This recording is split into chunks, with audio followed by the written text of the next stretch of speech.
From the beautiful campus of Casper College, it's time to dive into the world of Casper College athletics with another episode of the Casper College Coaches Show.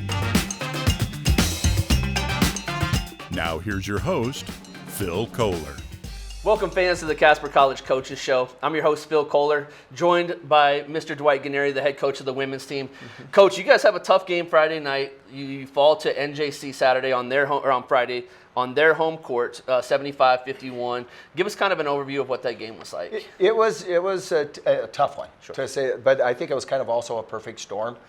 They came out and threw a haymaker right off the bat. They knocked down some threes. I think they made 6 threes out of their first 20 points, and it wasn't threes that were off the glass or threes that were rattling around. They were nothing but net. It was on closeouts. So they came out on fire, and I don't know if that's sustainable, but I think it's going to be pretty close to sustainable. They got some good shooters in there. So, credit to them for knocking the shots down. I think we were a little bit slow on defensively. We didn't get to the shooters quite as well. And the second quarter was a big one on us. We got down by 15. We lost that quarter by 15, and some unfortunate circumstances. Both Andy Schisler and Adama Baji Kohli sat most of the second quarter because I kind of have a fast unwritten rule. If you pick up 2 fouls in the first half, you're going to sit that at least early in the season. I know as the season goes on, they're going to have to learn how to play with those 2 fouls, but we just try to do everything to make them conscious of we just can't pick up quick, unnecessary fouls. So we had those 2 on the bench in that quarter, which, makes an impact. We have a good enough depth there. And, I just don't think we matched NJC's effort in they outscored us in second chance points, which is rebounding and another opportunity, 18-4, which is, to me, that's some of it's fortune, getting the right bounce, but a lot of that's just physical effort and mental effort and blocking out. And then they also beat us pretty soundly in the points off of turnovers, and we pressured quite a bit. Sure. And our pressure kind of led to some offense there, and we may do some things differently in that category there. So, it was a combination of those things that led to that outcome. Absolutely. And let's go back to the foul trouble that you guys got into early with Andy and Adama. 2 primary ball handlers. How difficult is it not only to be in foul trouble, but really with your 2 top ball handlers and the 2 kind of that run the show for you? It made a difference. Sure. And I don't want to say that's the only reason and again, I'm pretty adamant about we need to learn, and I'm going to give them credit. The NCAA, and it filtered down to the NJCA, has made it a point of emphasis, illegal screens, any type, you get a one-hand quick touch on the ball handler, and anything after that is going to be called a foul. Sure. That's where we got those fouls, sure. Both of them. Was there much of an impact? Was it little contact? Am I frustrated those fouls are called? Yes, but the officials are doing what they're told, sure. And we've been talking to our kids about this emphasis since September, so we've got to adjust. I don't think it's good for the game. I don't think these things, you got key players on there that really had a little contact that didn't impact it. So it did impact our game, but the reality is the officials aren't going to change for us. We have to change to what the philosophy is. Well, and it's unfortunate, too, because you guys play as hard as anybody defensively, and you hate to see somebody fighting over a ball screen and happens to bump, especially after they've been playing tough defense for 6, 7, 8 seconds on the ball, and to get something like that certainly makes it a little bit more challenging. You're so right. You don't want, of course we don't want to be grabby and those kind of things, but you don't want incidental, low-impact things change the intensity of kids playing afraid to play hard because they don't want to get in foul trouble. So that's that balancing act in there. I get why they're doing it, and those kind of things, and I know we have to adjust to it, but I don't know if that's the right direction we should go, because I do fear what you're saying is players are going to get tentative on defense, and that I don't think that's good for our game. Absolutely. Now, with that being said, you guys also struggled really badly from the field. You guys shoot 29%. Part of that, obviously, playing on the road. Part of that, a long road trip to get down there. Talk about how difficult it was to shoot it down there, and obviously not for NJC because they shot it at a pretty high clip, but you guys really struggled putting the ball in the hoop. Some of that goes both directions. You got to give NJC credit. Sure.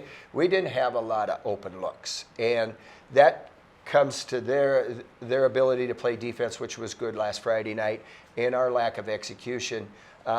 We had a lot of poor shots. taken, low percentage shots. Our shot selection wasn't great, and we didn't have a lot of wide open. We did have some very good looking open looks at threes and didn't convert very well on that area there. But it came down to pretty good defense from NJC and really a lack of pace and execution offensively, and we took low percentage shots, and that's going to lead to a low percentage shooting percentage. Absolutely. Well, and you got an opportunity now to face them again this coming week.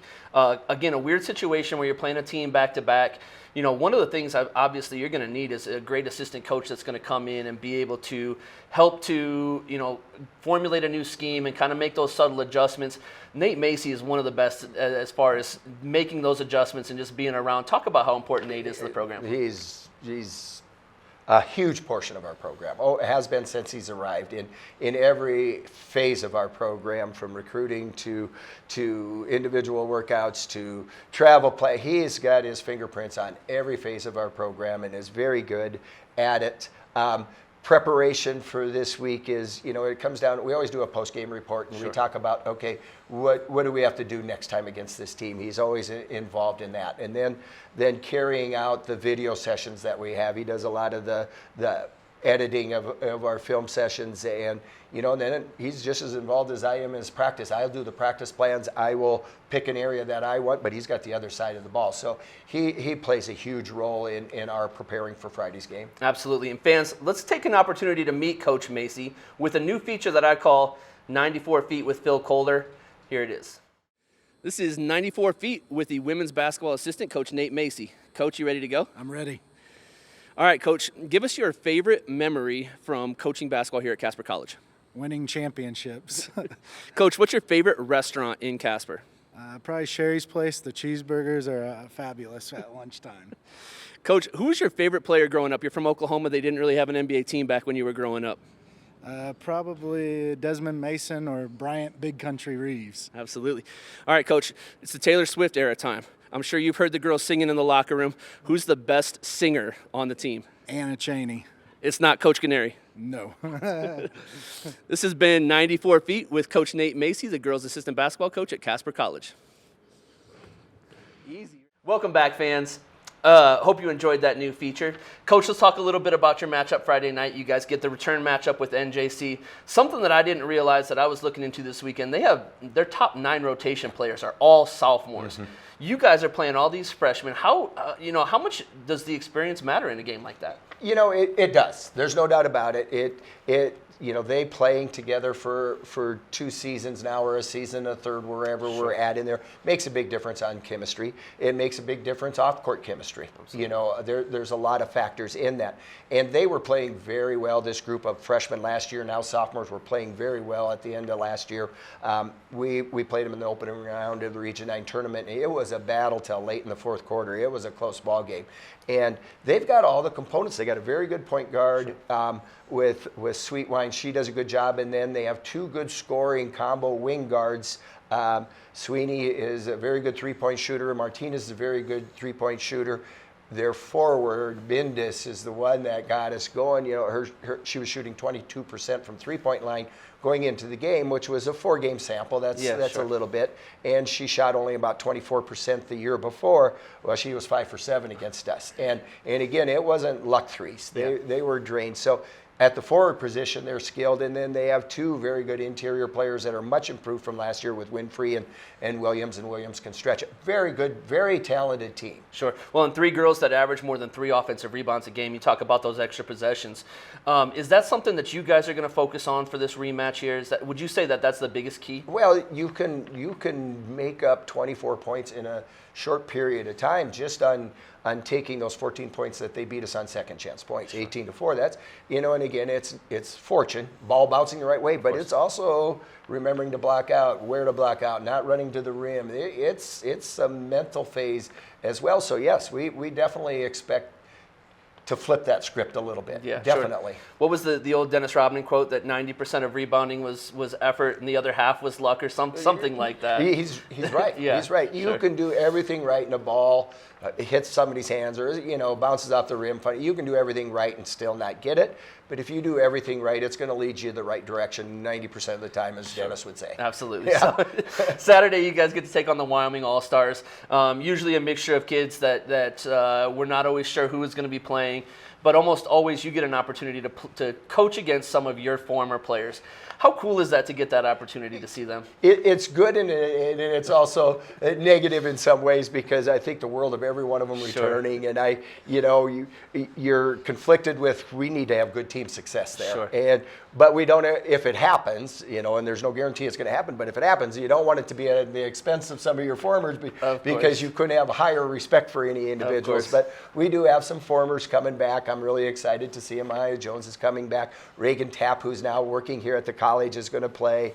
Cass Johnson, Cassidy Scott from Douglas is going to play. So we have some formers coming back, and just the memories of coaching them and the experiences we had with them is tremendous. But I am conflicted with that because it's, you put team here and then you think of, the individuals and the respect that I have for those individuals being part of our program. Of course. Well, and I think it speaks really volumes to your program as well, that these kids, that are now adults, are so interested in coming back and continuing to be a part of the program, even if it's on the other side, but continuing to help and grow the program. And I know part of that is they like to play, but I do believe you're right on that. I think it is to do our program a favor, and I feel like, they know we need this game to fill out our schedule, and they probably have other things to do on a Saturday and stuff like that. So I do appreciate them helping us out, helping our program out. And, I talked to Cass Johnson, formerly Cass Scott.